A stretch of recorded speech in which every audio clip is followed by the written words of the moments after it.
In 2023, when Elvira Bastos was 72, she led a life many would describe as quiet, almost routine, but which inside was a silent whirlwind of memories, responsibilities, and a loneliness she never admitted aloud. She lived in a simple apartment in São Paulo, surrounded by plants she cared for as if they were old friends, and followed an almost mathematical routine. Weak coffee in the morning, a short walk around the neighborhood, and then some time on her balcony reading the news in a low voice. As if reading to herself.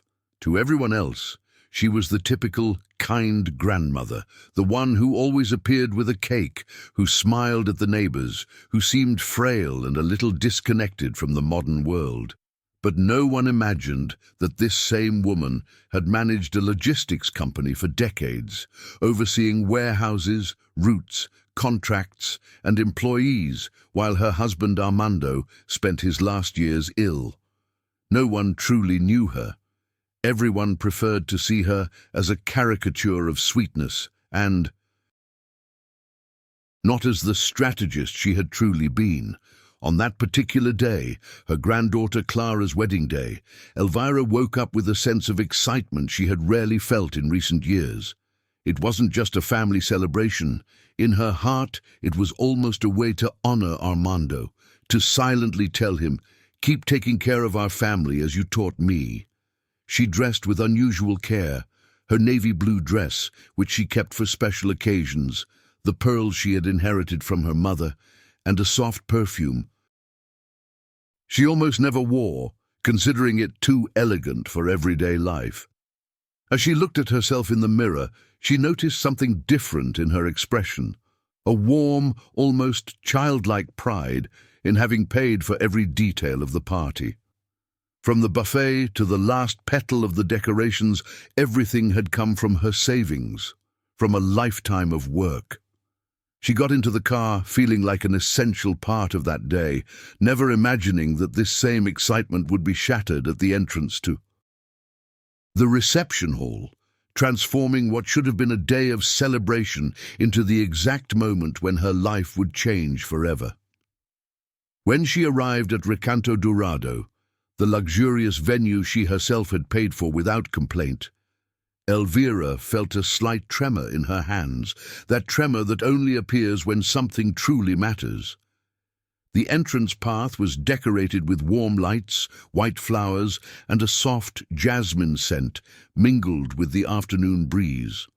Some guests recognized her and greeted her with polite smiles, but with that condescending air that made her feel invisible, as if she were merely the helping grandmother. Nevertheless, she continued walking with dignity, clutching her purse like someone holding on to a certainty. Upon reaching the reception table, Ricardo picked up the guest list with an exaggerated gesture, pretending to look for her name, and then, in an unexpectedly loud, almost theatrical tone, he blurted out, "A señora no está na lista."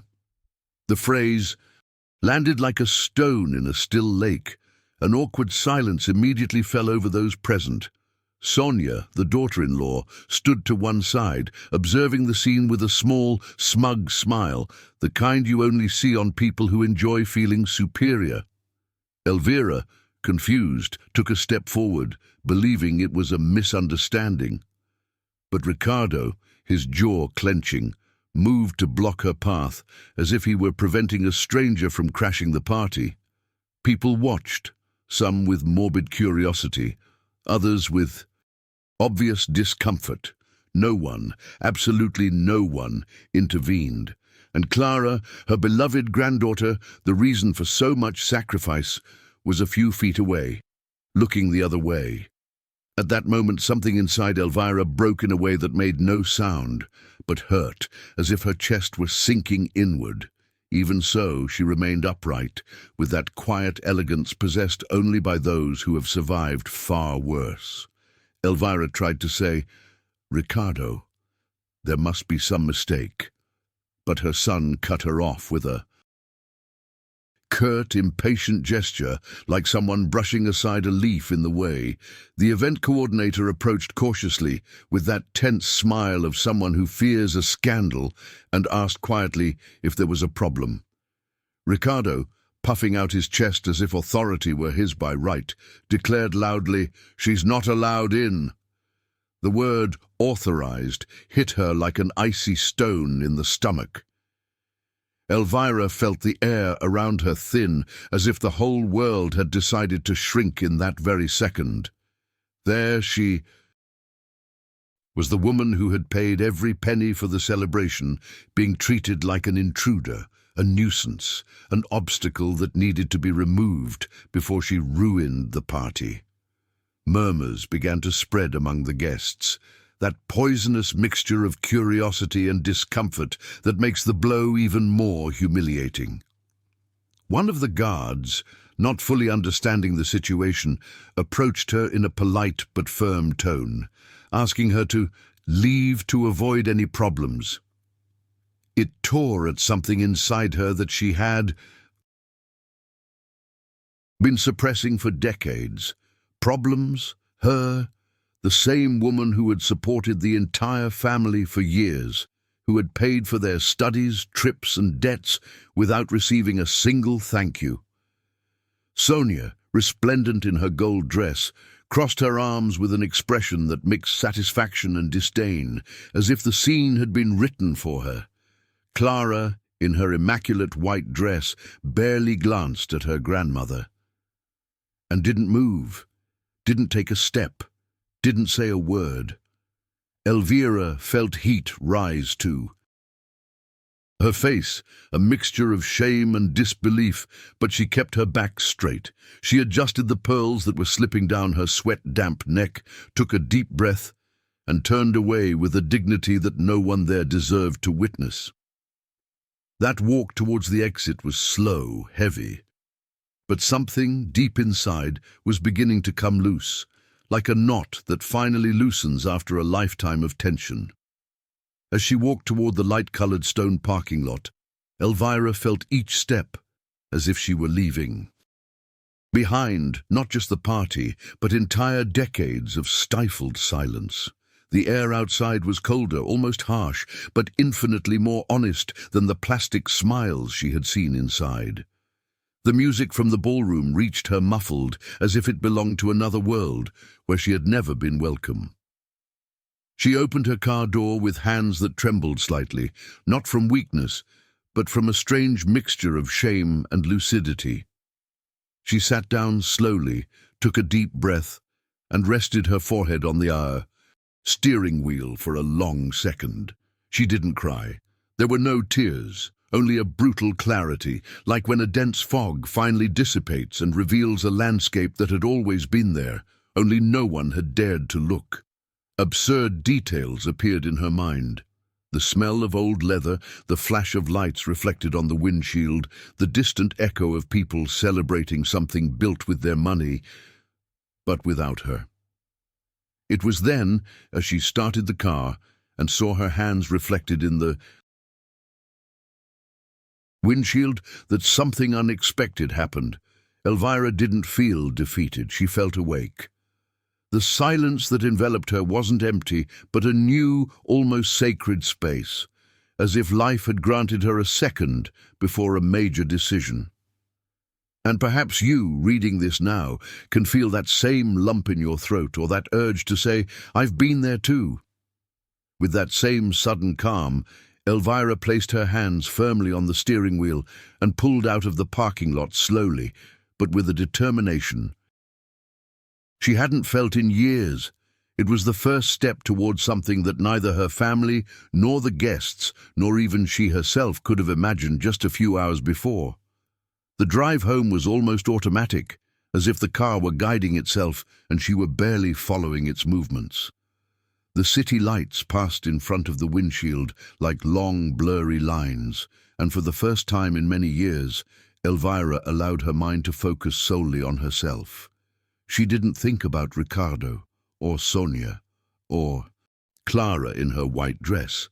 She thought about the woman she had been before, becoming the grandmother who pays for everything, the one who supported everyone while no one supported her. When she arrived at her apartment, she didn't turn on the light.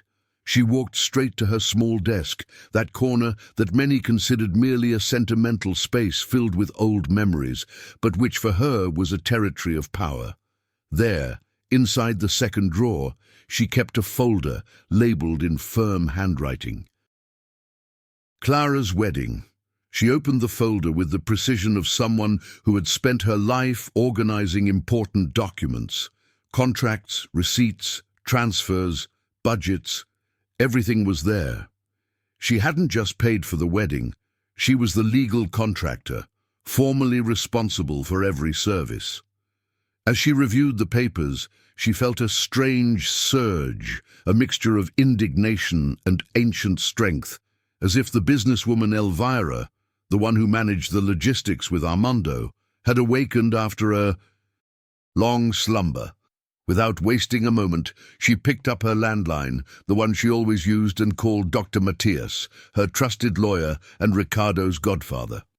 He answered on the first ring. He listened to the story in silence, without interrupting, and when Elvira finished, he took a deep breath before telling her that legally everything was in her favor. But Elvira was no longer thinking only about paperwork or compensation. Something much bigger had begun to take shape in her mind. She didn't want reparations. She wanted to reclaim control of her life. While Matthias calmly reviewed the legal options, like someone who knew the family inside and out, Elvira decided to do something she'd never fully done before: show someone the true extent of her financial life. She opened another folder, older, green, with edges worn from years of use. Inside were documents that no one, not even Ricardo, had ever seen. Deeds to the warehouses she never sold after closing the company with Armando, lease agreements with multinationals, dividend receipts, and even a detailed record of the monthly allowance she sent her son. Matthias adjusted his glasses, read silently, and then looked up in surprise. "Elvira, does your son know this exists?" She shook her head gently, almost indifferently. She knew that to many, especially her own family, she would always be seen as a clueless old woman. But the truth was there. She had a fortune that far exceeded anything Sonia flaunted on social media. Matthias shook his head in disbelief, explaining that with that level of wealth, Elvira could not only reverse the humiliation, but also completely redefine the family's power dynamics. She listened with a newfound, almost cold calm, like someone finally seeing the whole picture and understanding where she had been deceived for years. In that instant, she realized something fundamental. The family she had so fiercely defended had grown up believing she was an inexhaustible source of resources. Not a person, and that perception only existed because she herself had allowed them to infantilize her. She leaned back in her chair, took a deep breath, and said, with a firmness Matthias hadn't heard since Armando's time, "I'm going to get everything back, not for revenge, for respect." The words hung in the room, heavy and liberating, as if they had waited decades to be spoken. The next day, with the same meticulous precision she used when managing routes and trucks, Elvira sat down at her old computer, a model many would consider obsolete, and began to execute her plan. Matthias had prepared all the necessary documents: notice to vacate the apartment in Villa Mariana, revocation of the authorization for the imported vehicle Ricardo used as if it were his own, formal notice of the termination of the monthly allowance, and the immediate order to change the locks on the beach house in Ubatuba. Each document bore her signature in blue ink, firm and round, as if she were stamping her rebirth. Although her hands trembled slightly, it wasn't from fear. It was her body remembering that it had been years since she had made decisions thinking only of herself. When she finished signing everything, Elvira took a sip of brewed coffee and gazed out the window as if observing a new world. She never imagined that such a cold, bureaucratic act could feel so profoundly liberating. She sent each notification with a mixture of serenity and determination, as if she were returning things to their owners, even though they had never been the owners.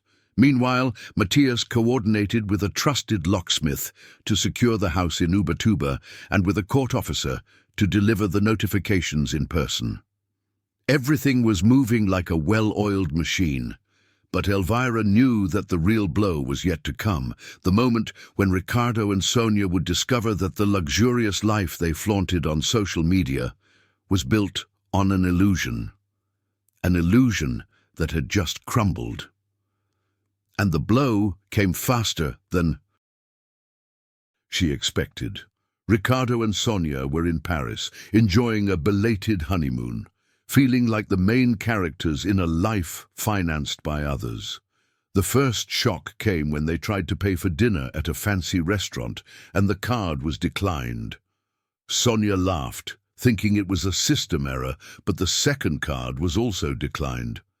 Ricardo checked his phone with a frown, only to see that the monthly transfer, that silent allowance of 20,000 reais, hadn't been deposited. He tried calling the bank, then the accountant, and finally his mother.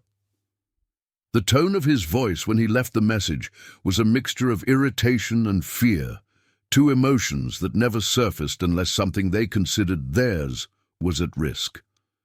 When they returned to São Paulo days later, tired and tense, they found the building surrounded by the palpable discomfort of the doormen avoiding eye contact. On the apartment door, an official notice hung secured with red tape, 30 days to vacate the premises. Inside, on the dining room table, another letter informed them of the immediate return of the imported vehicle, and on the kitchen counter, a copy of the notice cancelling the indefinite rent payment. Sonia burst into tears, not from family distress, but from the loss of the lifestyle she had enjoyed for years. Ricardo, his face red with fury, called out to his mother, shouting, accusing her of madness, ingratitude and betrayal. He even threatened to have her declared legally incompetent, alleging senile behavior. Elvira listened to everything in silence, holding the phone with an almost maternal calm. And then she uttered the phrase that would change the conversation forever. "I have a current psychiatric report that confirms my full lucidity, Ricardo. Try it if you want." The reaction from the other end of the line was an abrupt, almost clumsy silence, as if Ricardo hadn't imagined his mother could anticipate such a low blow. Elvira seized the opportunity, continuing with a serenity that disarmed any attempt at manipulation. She reminded him that Matthias, his godfather, his defender since childhood, was aware of everything, and that every action taken was completely legal. Ricardo stammered excuses, tried to change his tone, but it was too late. For the first time in his adult life, he realized his mother wasn't a fragile figure he could pressure. She spoke now as an owner, not as a submissive mother.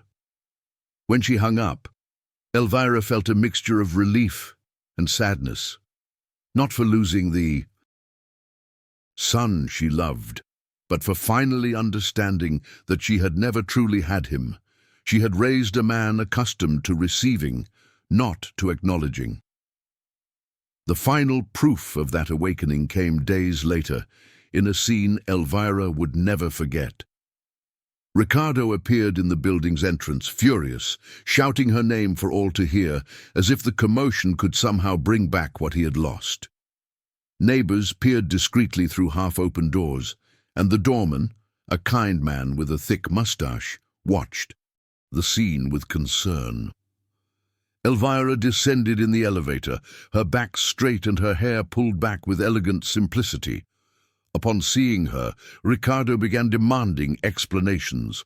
With a calmness that seemed carved from marble, she opened the banking app in front of him, displaying investments, contracts, balances, and the 6 rented warehouses that underpinned her fortune.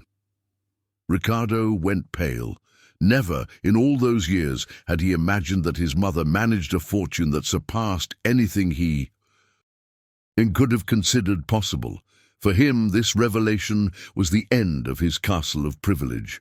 For Elvira, it was only the beginning. The fall was swift and dramatic. Within weeks, Ricardo and Sonia had to hand over their imported car, vacate their apartment in Villa Mariana, and accept that the house in Ubatuba no longer belonged to them, not even symbolically. Every luxury item they had bought, handbags, watches, perfumes, expensive clothes, began appearing on second-hand platforms, hastily sold, to cover basic expenses. The hardest blow, however, wasn't financial. It was the public humiliation. The building's residents, previously silent, now whispered in hallways and elevators how Mrs. Elvira was always the one who held everything together. And that truth, spoken in hushed tones, had the power to break someone who had lived a lifetime feigning superiority. Ricardo avoided going out for fear of running into someone who had witnessed that day at the lobby. Sonia, unable to accept the new reality, spent hours crying, locked in the bathroom. While all this was happening, Elvira was experiencing something unexpected, a quiet rebirth. Each sunrise seemed to bring her a piece of new life, a spark of independence she had forgotten how to feel. She began to reorganize her house, review her accounts, study small things she had always postponed, like Italian and digital tools, and little by little, her world ceased to be a space of waiting and became a place of decisions. And if you, who are reading this, have reached this point, you will recognize that intimate moment when one begins to reclaim what was always theirs. If you are still here, perhaps you can leave a comment or share this story with someone who needs to be reminded that it is never too late to awaken. Elvira, meanwhile, ceased to be the secondary figure in her own life and finally became the protagonist. With this newfound clarity, Elvira began to put into action something she had kept hidden away for years. Silent dream. She sold her apartment in Villa Mariana for an excellent price and, instead of prioritizing luxuries or new urban properties, decided to invest consciously. She set aside part of the money for a more secure investment portfolio and another part for a project she and Armando had envisioned decades earlier, when they still talked about the future over coffee in the kitchen, a shelter for abandoned dogs. She bought a large plot of land in Maripora, surrounded by tall trees and a nearby stream, and began the process of creating a formal foundation with space for volunteers, veterinarians, and adoption campaigns. Every step she took in that direction had a sweet taste, as if she were walking hand in hand with Armando again, building something that hadn't been able to come into being before. Her home also began to transform. Where once a heavy silence, filled with resignation, had reigned, now there was movement, soft laughter, and the aroma of fresh coffee. The neighbors in the building, previously indifferent, began to see her differently. She was no longer just the kind grandmother, but a strong woman who had set boundaries where no one else dared. Elvira set up a new table near the window to study Italian, updated her cell phone with the help of a younger friend, and learned to use online banking as if it was something she had always known how to do. What had once seemed a complicated world was now becoming a tool for freedom. Her life, slowly but surely, was regaining color, and the loneliness that had once weighed like a stone was now a peaceful space where plans, ideas, and a sense of restored dignity could flourish. But life still had one last piece to add to that story. Clara. The granddaughter Elvira had loved almost as an extension of her own heart, and who, on the most decisive day, had remained motionless. Clara returned from Paris with pale skin, swollen eyes, and a silence that spoke louder than any hastily offered apology. Marcelo, The husband with whom she had dreamed of building a perfect life had abandoned her upon discovering that the family money was gone to sustain their future. The separation was swift, cold, and humiliating. Overnight, Clara found herself without a husband, without a home of her own, without direction. It was then that she mustered the courage to ring the doorbell of her grandmother's apartment. When Elvira opened the door, Clara burst into tears before she could even utter a word. That scene, so intimate, so belated, didn't erase the hurt of the past, but it revealed a pain that was not feigned. Clara confessed between sobs that she had witnessed the scene at the entrance to the reception hall on her wedding day, that she had heard the phrase, "She's not allowed to enter," and that she had frozen, afraid of ruining the moment. She said she felt cowardly, ashamed, betrayed by her parents and by herself. Elvira listened with the serenity only possessed by those who no longer expect anything, and yet she decided to open her home to her, but not the door of privilege. She offered her a simple room with a single bed and an antique desk. She lent her an old computer, not for entertainment, but for work. She made it clear there would be a roof over her head, but no allowance, affection, but no dependency. Clara accepted without question. She understood that this was the price of starting over. And for the first time in many years, Elvira saw in her granddaughter's eyes something she had never genuinely seen before: humility. The following months became a constant exercise in rebuilding for both of them. Clara began looking for small design jobs online, accepting modest commissions, learning to negotiate, to deliver on time, to fail and try again. With each payment she received, sometimes symbolic, she understood a little more about effort and responsibility, things she had previously taken for granted. Elvira, from just the right distance, watched her grow, make mistakes, get frustrated and get back up again. She didn't intervene to save her, but neither did she judge her. She was a firm presence, but not intrusive. Little by little, their relationship ceased to be an unbalanced bond and transformed into a real connection, based not on gifts or silent sacrifices, but on honesty.